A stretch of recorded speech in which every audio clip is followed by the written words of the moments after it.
Assalamualaikum saudara.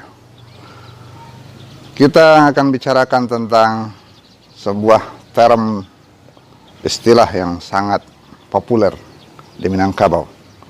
Namanya Sumpah Sati Bukit Marapalam atau Bai'ah Bukit Marapalam atau Perjanjian Bukit Marapalam atau Traktat Marapalam atau peristiwa Marapalam. Ada 5 term istilah dikaitkan dengan Marapalam atau Bukit Marapalam. Kita akan sampaikan beberapa data, pendapat, catatan, dan tentu saja kritik terhadap semua itu dari sudut pandang sejarah dan sudut pandang Tambo. Saudara, kita mulai satu persatu. Saudara, kita mulai dari yang pertama. Ini mungkin catatan yang paling kuat. Syekh Sulaiman Ar-Rasuli atau Inyek Canduang tahun 1964 menulis sebuah buku Perdamaian Adat dan Syarak di Minangkabau. Kemudian ada seorang peneliti, Azwar Datuk Mangyang, mewawancarai beliau. Lalu ada catatan dalam tulisan Arab Melayu dari Inyek Canduang sendiri tentang peristiwa ini. Banyak catatan beliau, tapi intinya Azwar Datuk Mangyang yang mewawancarai Inyek Canduang menyimpulkan dalam makalahnya bahwa peristiwa Sumpah Sati Bukit Marapalam itu terjadi pada tahun 1644. Itu 40 tahun sebelum Syekh Burhanuddin memulai dakwahnya di Ulaan, di Tapakis, Pariaman. 230 tahun sesudah Anangga Warman, putra dari Aditya Warman, tahun 1415.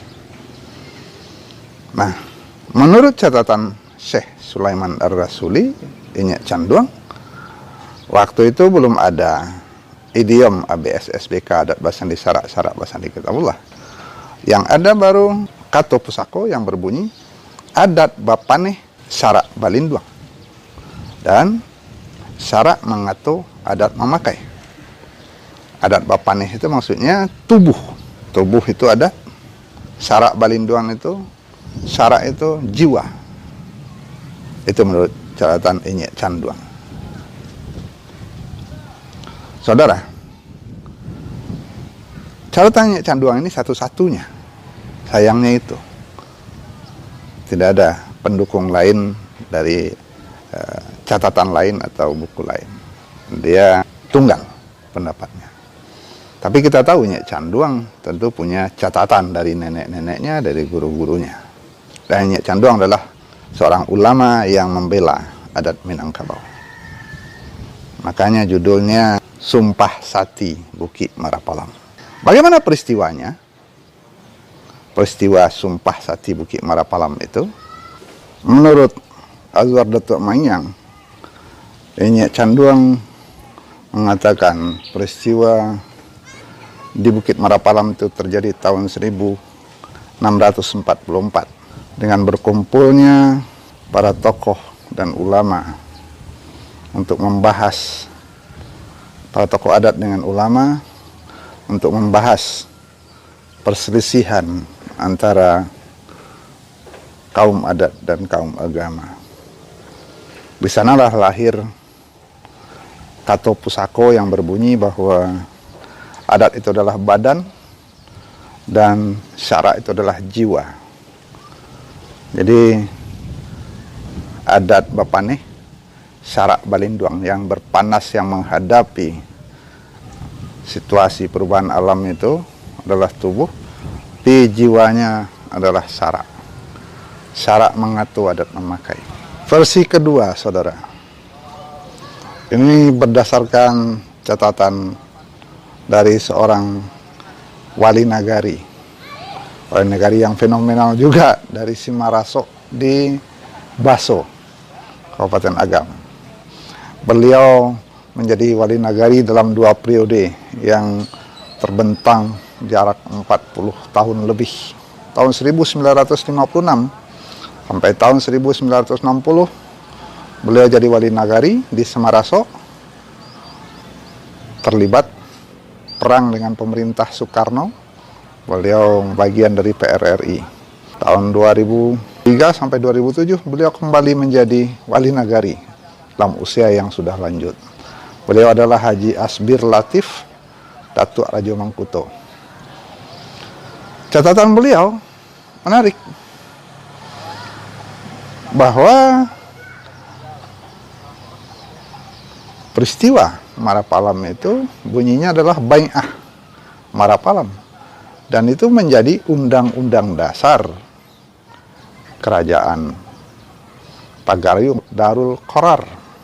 Begitu catatannya. Jadi ada 2 tokoh penggeraknya, Tuanku Maharaja Sakti dan Datuk Bandaro Putih dari Sungai Tarap.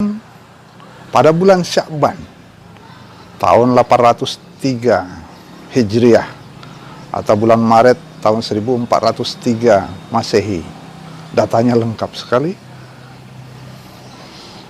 Berkumpullah para tokoh adat dan tokoh ulama di Bukit Marapalam merumuskan cara untuk menyatukan kaum adat dan kaum agama. Lahirlah namanya Undang-Undang Dasar Minangkabau, Bai'ah Marapalam. Katanya Bai'ah, saudara. Dan banyak kosakata yang sangat islami di sana. Bahkan pasal 1-nya dari 3 bab 12 pasal, pasal 1-nya berbunyi adat basandi syarak basandi kitabullah. Dalam urutan pasal-pasal itu banyak yang menarik, antara lain sampai pengaturan tambang emas. Tuanku Maharaja Sakti dikatakan sebagai orang yang sudah belajar Islam dari sebuah perguruan Islam di Barus. Nah, seorang penjelajah, Tom Pires, dalam bukunya yang terkenal Suma Oriental pada tahun 1412 mengatakan bahwa ada 3 raja di pedalaman Minangkabau. Ada tulisannya bahwa 3 raja tersebut baru 1 yang Islam, yang 2 lagi masih kafir, dan mereka selalu bertengkar, bahkan sering perang. Pernyataan itu bukan dari Tom Pires, tapi dari mereka yang dia temui itu, dari 3 raja itu. Itu catatan Tom Pires. Nah, jadi catatan Pak Haji Asbir Latif Datuk Raja Mangkuto memang penting, tapi karena dia catatan tunggal, kita tidak bisa mengkonfirmasinya kecuali dengan catatan yang lain. Jadi kalau beliau mengatakan pada tahun 1403 Masehi sudah ada kesepakatan, bahkan ada pembagian Rajo Tigo Selo, Rajo Alam, Rajo Adat, dan Rajo Ibadat. Catatan Tom Pires 1412 itu memberi data yang bertentangan. Perlu verifikasi catatan dari Bapak Haji Asbir. Menurut beliau, hasil Bai'ah Marapalam itu ditulis dan dibuat rangkap 7, kemudian dibawa ke nagari-nagari, dan itu menjadi rujukan untuk pemerintahan nagari, bahkan sampai kepada masa beliau tahun 1956. Itu menurut beliau. Sayang kita tidak punya verifikasi data yang lain. Dengan segala hormat kita kepada beliau, mungkin beliau bisa tunjukkan wali nagari lain yang juga punya catatan yang sama dengan beliau.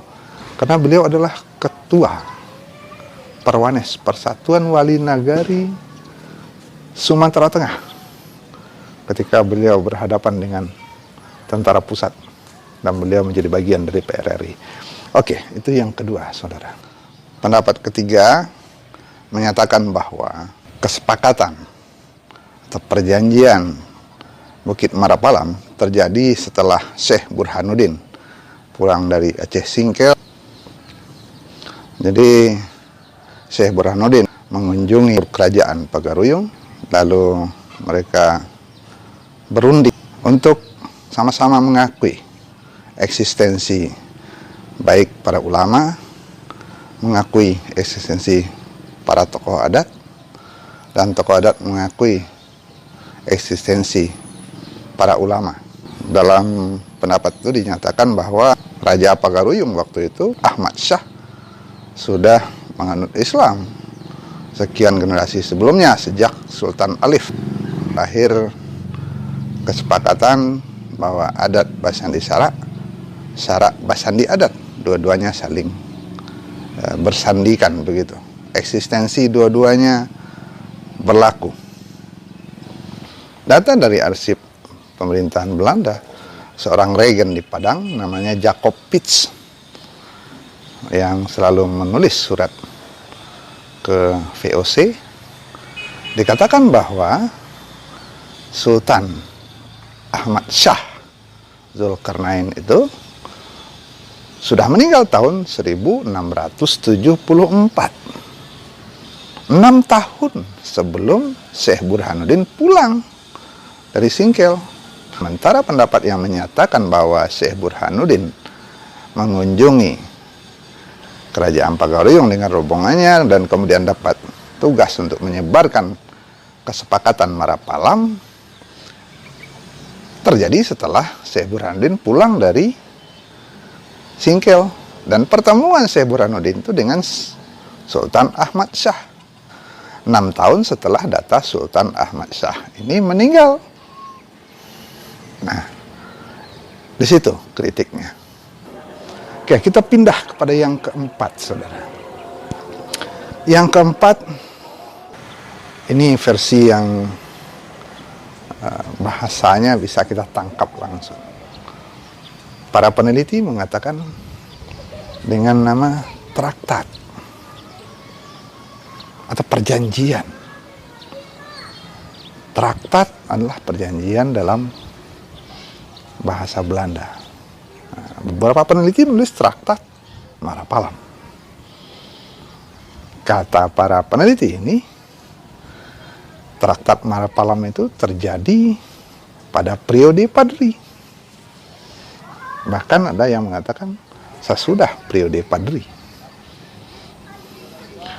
Ada yang mengatakan 1813, 1827, atau bahkan sesudah Tuanku Imam Bonjol ditangkap oleh Belanda 1837. Ketika kaum adat dan kaum agama menyadari mereka harus bersatu menghadapi penjajah,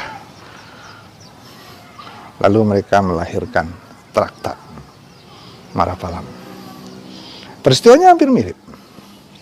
Tokohnya yang berubah, ada Tengku Lintau, dan datuk-datuknya tidak disebutkan. Pada periode itu, kerajaan Pagaruyung justru sedang dalam keadaan selemah-lemahnya setelah perang dengan Tuanku Pasaman, perang dengan Padri, kemudian berbalik menghadapi Belanda. Bahkan salah satu rajanya kemudian ditangkap Belanda dan dibuang ke Batavia, Hutan Alam Bagagarsa. Artinya, catatan bahwa traktat Marapalam terjadi pada periode Padri, ada beberapa versi, tapi itu di sekitar Padri, itu lebih terpengaruh dengan catatan para peneliti Belanda yang melihat bahwa kaum adat dan kaum agama kemudian bersatu menghadapi Belanda. Kemudian yang kelima, ini bukan bicara tentang peristiwa kapan Bukit Marapalam, tapi dari arti kata Marapalam. Banyak guru adat, banyak pemikir adat mengatakan bahwa Marapalam bukan peristiwa di bukit itu, tapi adalah sebuah istilah untuk mengatakan terjadinya peristiwa marape alam Minangkabau. Merapatnya unsur-unsur di alam Minangkabau. Kenapa? Disadari bahwa sejak semula Minangkabau itu adalah wilayah penuh konflik, penuh pertentangan. Catatan Tom Pires tidak salah, saya pikir, ketika dia mengatakan 3 raja di pedalaman Sumatera itu selalu bertengkar. Pengakuan dari para raja itu. Dan sering berperang di antara mereka. Baru satu yang Islam, kata Tom Pires. Dan itu pengakuan dari 3 raja itu. Kita tidak tahu Tom Pires ini orang jujur atau tukang adu domba, tidak tahulah. Tapi sejarah menyatakan bahwa memang Minangkabau itu penuh konflik sejak dari awalnya. Kaum adat sangat mencintai Minangkabau. Dan mereka sudah merasa Islam sejak awal pendirian nagari, sejak Sri Maharaja Diraja abad ke-11 hadir. Dan Sri Maharaja Diraja yang menyuruh pendirian masjid dan balai adat. Saudara, ini pemandangan pagi hari. Matahari akan terbit. Baru jam 6 ini, saudara. Jadi kalau saya hadir ke tengah itu jadi backlighting dia. Nah, itu jadi kabur dia. Oke, saudara, kita simpulkan. Ada 5 ungkapan yang terkait dengan Marapalam. Yang pertama ada Sumpah Sati Bukit Marapalam. Ada yang mengatakan bahwa catatannya Canduang itu dibaca bukan Sumpah Sati, Sumpah Satya. Sumpah Satya Bukit Marapalam, yang menurut Nyek Canduang itu terjadi tahun 1644. Catatan tunggal, tapi beliau menulis di atas kertas segel. Sangat bertanggung jawab beliau tentang itu. Yang kedua, catatan dari Haji Asbir tentang Bai'ah Marapalam yang terjadi pada tahun 1403 Masehi. Yang ketiga, tentang pertemuan antara Syekh Burhanuddin dengan unsur kerajaan di Pagaruyung. Yang keempat, tentang penelitian, tentang tulisan para peneliti yang mengatakan bahwa ada perjanjian traktat di sekitar peristiwa-peristiwa Pardui ketika kaum adat dan kaum agama bersepakat untuk menjalin kembali kebersamaan di Minangkabau. Itu dari catatan-catatan dalam versi atau pola sejarah. Tapi pola Tambo berpikir berbeda, saudara.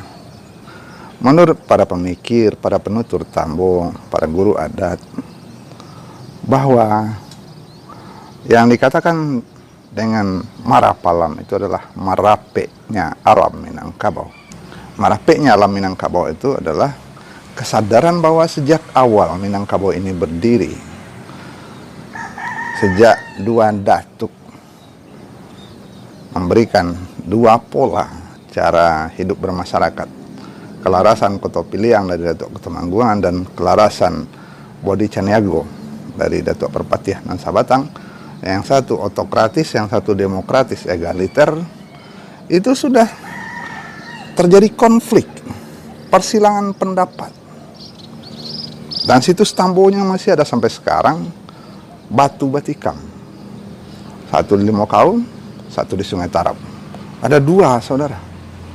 Bukti silang sengketa sejak awal Minangkabau berdiri. Dan silang sengketa itu terus berlanjut sampai terjadi perang. Catatan Tom Pires mengatakan perang antara 3 raja. Kemudian perang antara kaum adat dan kaum agama itu terjadi sepanjang sejarah, bukan hanya di zaman Padri. Perang pemikiran pada awal abad 20 juga antara kaum tua dan kaum muda, itu kaum yang membela adat dan kaum yang ingin memperbaharui Islam. Sampai milenium ketiga, perang pendapat, silang sengketa pendapat itu tetap berlangsung. Tapi, ada tapinya saudara, dua-duanya mencintai Minangkabau. Yang merasa sebagai kaum adat sangat mencintai Minangkabau dan mereka merasa sudah Islam. Yang merasa kaum agama merasa sangat mencintai Minangkabau dan ingin Minangkabau itu murni Islamnya. Artinya saudara, kedua-duanya ingin menjadikan Minangkabau ideal seperti cita-cita ideal semula, dan silang sengketa itu merapatkan mereka. Dalam idiom Tambo dikatakan, basilang kayu dalam tungku disinan api makanya ide. Jadi silang sengketa, perbedaan pendapat sampai perang sekalipun tidak memecah Minangkabau. Nah, itulah yang dikatakan merapi alam menurut para pemikir penutur Tambo. Bahwa alam Minangkabau itu selalu berusaha merapi, saling mencari pertemuan. Silang sengketa itu hanya dinamika. Kalau begitu, mana yang sejarah, kata Tambo, mana yang bukti? Bukti itu ya sejak awal ketika Datuk Ketumangguangan, Datuk Perpatihan Sabatang menikam batu tanda kesepakatan mereka bajalan baduo nak di tengah. Artinya apa? Kedua-duanya jalan. Anda salah, tapi mungkin ada kebenaran dalam pendapat Anda. Saya benar, ada kemungkinan kesalahan dalam pendapat saya, kira-kira begitu. Jadi dua-duanya diterima. Otokrasi diterima, demokrasi egaliter diterima, Kotopiliang ada dalam negari, Bodi Caniago ada dalam negari. Kemudian ada kelarasan keempat. Kalau yang pertama itu kelarinan panjang itu sebelum lahirnya Kotopiliang Bodi Caniago. Yang kedua, ketiga itu Kotopiliang Bodi Caniago, otokrasi dan demokrasi. Yang keempat, larinan bunta, dua-duanya dipakai. Pisang si kale utan, pisang timbatu nan magata. Bodi Caniago-nya bukan, Kotopiliang-nya bantah. Itu berlaku untuk larinan panjang dan untuk larinan bunta, dua-duanya dipakai. Jadi konflik, sengketa itu makanan sehari-hari orang Minang, dan tidak bergairah hidupnya kalau tidak terjadi sengketa perdebatan.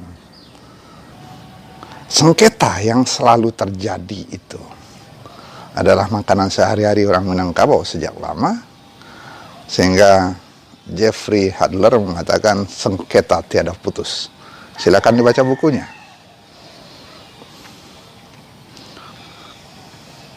Minangkabau di Nagari itu jelas ada otokrasinya, ada tingkatan penghulu, ada tingkatan mamak dan penghulu. Kamanakan barajo ke mamak, mamak barajo ke penghulu, penghulu barajo ke mufakat. Ada tingkatan strata sosial. Tapi demokrasinya nyata. Kamanakan bisa membantah mamak, membantah mamak jadi pituah, membantah penghulu jadi pituah. Bahkan strata atau tingkatan sosial itu dalam kepemimpinan tidak berjarak yang terlalu jauh. Pemimpin itu hanya didahulukan selangkah, ditinggikan seranting. Tidak jauh, dekat sekali. Kultus individu tidak boleh. Ada mamangan adatnya. Tinggi kayu aro dilangkahi, randah bilang-bilang disuruhi. Jadi saudara, dalam demokrasi Minangkabau akan terlihat nyata ada otokrasi dalam struktur masyarakatnya. Tapi sekaligus dalam otokrasi masyarakat Minangkabau sangat nyata demokratisnya. Hasilnya apa? Dengan perdebatan itu mereka merapi alam. Dengan pernyataan itu, para penutur Tambo mengatakan mungkin saja terjadi kesepakatan antara tiga raja di tahun 1403 seperti yang dikatakan Bai'ah Marapalam. Mungkin saja terjadi. Syekh Burhanuddin mengunjungi kerajaan untuk berdamai. Mungkin saja terjadi sesudah perang lelah berdarah-darah antara kaum adat dan kaum agama di zaman Padri, mereka kemudian merapat untuk saling bertemu, seperti bertemunya kaum tua dan kaum muda di tahun 1930-an ketika musyawarah ulama Minangkabau pertama. Sebelumnya mereka bertengkar habis-habisan, kemudian mereka bertemu dalam sebuah kongres. Jadi saudara, bagi para penutur Tambo, bagi pemikir Tambo, merapeknya alam itu terjadi sepanjang perjalanan Minangkabau sejak dari awal pendirian negari sampai saat ini di milenium ketiga. Begitu saudara.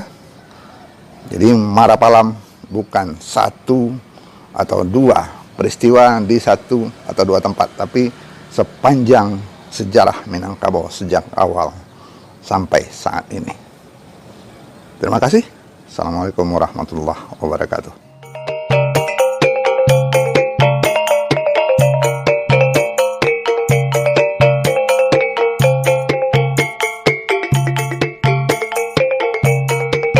Sampai jumpa. Jangan lupa subscribe dan share. Terima kasih.